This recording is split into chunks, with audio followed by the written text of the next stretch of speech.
FM tọmọdé tàgbà darúgbó tómidán ló sọ pa wá ní. We need Wilders follow. We need Wilders follow. Vicinity FM àwa ní bàbá. Vicinity 95.3 FM Ìkejì ilé ọ̀tọ̀ nìkan láàrin òkúta ayàtọ̀ sí wọn jọ̀ọ́jọ̀ọ́. News from around the world.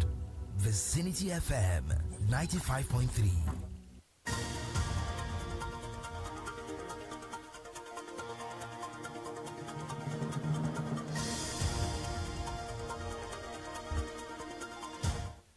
This is Vicinity 95.3 FM, Kejile Ijisha.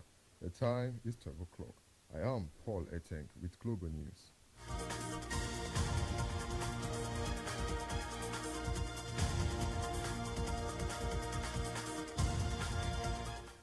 First, the headlines. Minister of Interior says Nigeria's first policy to boost industrialization.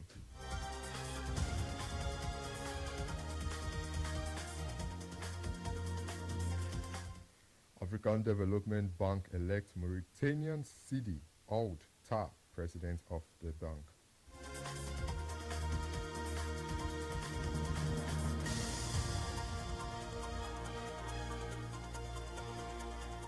And Poland to conduct second round of presidential election June 1st.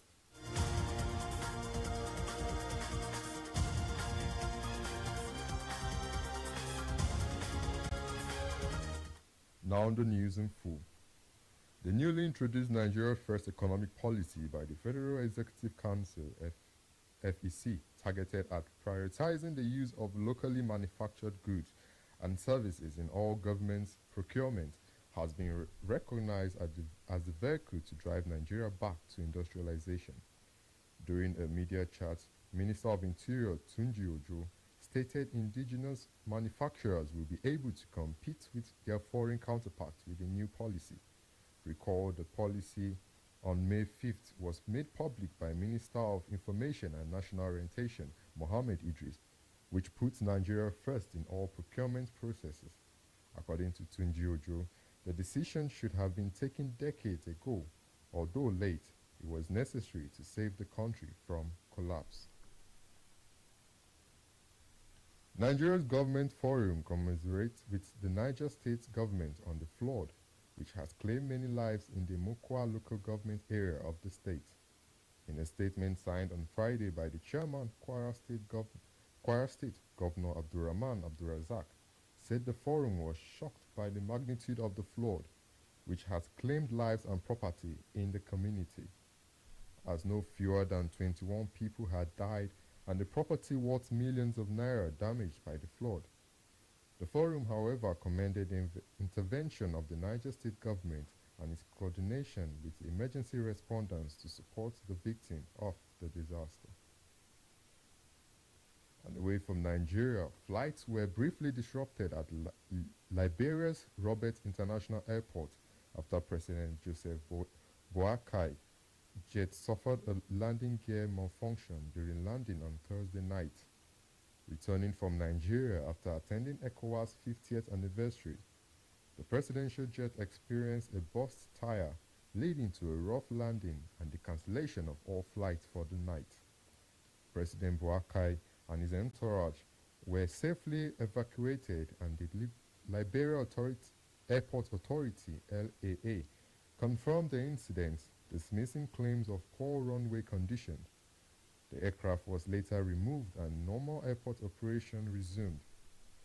An investigation is ongoing to determine the cause. Meanwhile, the presidency has yet to comment directly on the incident.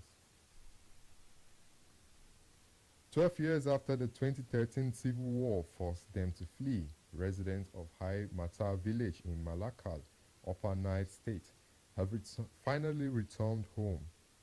With support from humanitarian agencies, 128 new shelters have been constructed to aid their resettlement. Among the returnees are South Sudanese who had previously fled to Sudan but were displaced due to the ongoing conflicts in the war-torn country. Despite the relief of being home, Residents raised concerns over the lack of essential services, clean water, health care, and education for their children.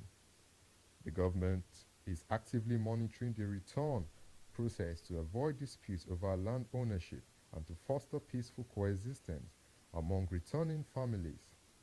Marks a step forward in South Sudan's broader recovery and peaceful building efforts.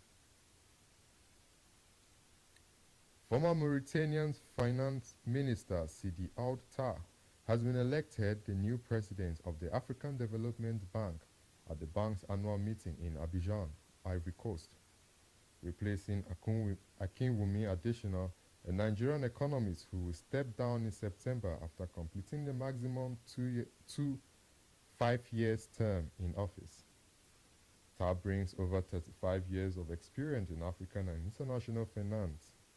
He served as president of the Arab Bank for Economic Development in Africa for 10 years from 2015, positioned it among the top-rated development banks focused on Africa. His emergence as president happened at a time African nations are battling aid freezes and cuts by the United States and reduced infrastructure spending and lending by China. This is Vicinity 95.3 FM, Ikejile Ijesha. Global News will continue shortly.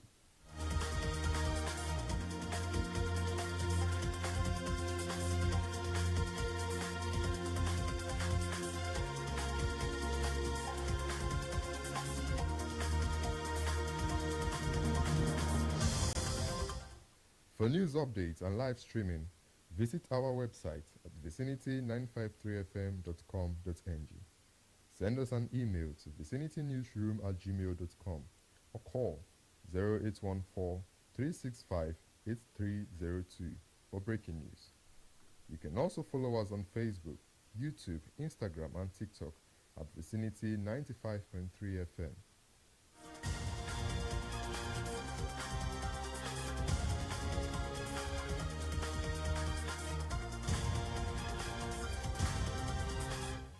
Now the rest of the news. Israel has agreed to a US-brokered ceasefire proposal aimed at ending over 19 months of fighting in Gaza. The deal, introduced by US envoy Steve Witkoff, is a 60-day truce and a major prisoner hostage exchange. 10 living Israeli hostages and 18 bodies in exchange for over 1,200 Palestinians detainees and 180 bodies. Why not ending Israel military operation? The agreement mandates talks for a long-term truce with the US, Egypt, and Qatar as guarantor.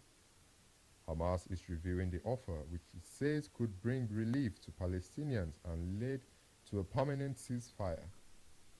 The group reportedly holds 58 Israeli hostages, 20 believed to be alive. Since the conflict began in October 2023, more than 54,000 people have died in Gaza. The international community is watching closely, hopeful the deal could lead to lasting peace. Poland, for last time, will go to polls on Sunday, June 1st, in the second round of voting for the country's next president. Rafał Trzaskowski from the center-right civil platform at the governing Civic Coalition and Karol Wojciechowski, an independent candidate supported by the right-wing Law and Justice (PiS) party, which ran Poland between 2015 and 2023, are the two remaining contenders in the election. In the first round of polls on May 18th, Trzaskowski won 31.1% of the vote, while Nawrocki came second with 29.5%. So far, polling group says the vote is split fairly, evenly between the two for the final round. Both candidates have clashed over the European Union, national security, and social values, while Trzaskowski has proposed that only working Ukrainians should have access to the country's child benefit. Nawrocki has gone further, saying he would also be against Ukraine joining NATO or even the EU. Trade talks between the US and China have stalled after a temporary trade truce was agreed between the world's two largest economies, agreeing to reduce tit-for-tat tariff. Both the US and China confirmed they would reduce tariffs imposed on each other's imports earlier this month, following talks in Switzerland. US Treasury Secretary Scott Bessent disclosed that given the complexity, the decision is going to require leaders of both countries to weigh in with each other. And a bit of sports, Manchester United captain Bruno Fernandes is reportedly considering a big move to Saudi club Al Hilal, with talks between his representative and the club intensifying. The potential deal would more than double his salary and allow him to play in the upcoming FIFA Club World Cup, while Fernandes remained professionals on United post-season tour of Asia. He has not confirmed his future at Old Trafford. Despite being United's top scorer last season and winning Player of the Year, Fernandes has faced criticism over discipline. His departure after scoring 98 goals in 290 appearances since 2020 would mark a major shift for the club. To end global news, another look at the headlines.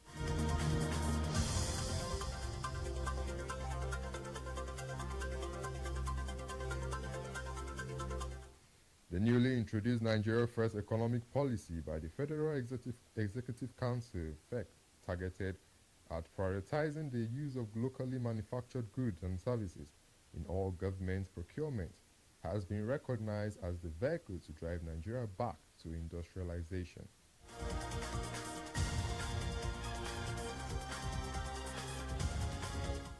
We told you that former Mauritanian Finance Minister Sidi Ouattara has been elected the new president of the African Development Bank at the bank's annual meeting in Abidjan, Ivory Coast.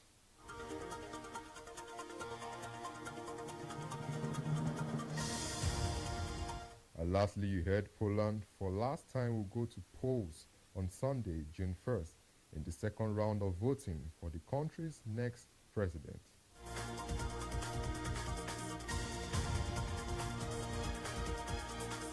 Just before we go, the last line. The biggest adventure you can take is to live the life of your dreams. That was Global News. It was edited by Oluwafunke Israel. On behalf of the production crew, I am Paul Eteng. Thanks for listening. Please stay tuned for news nationwide at 6 o'clock. Good afternoon.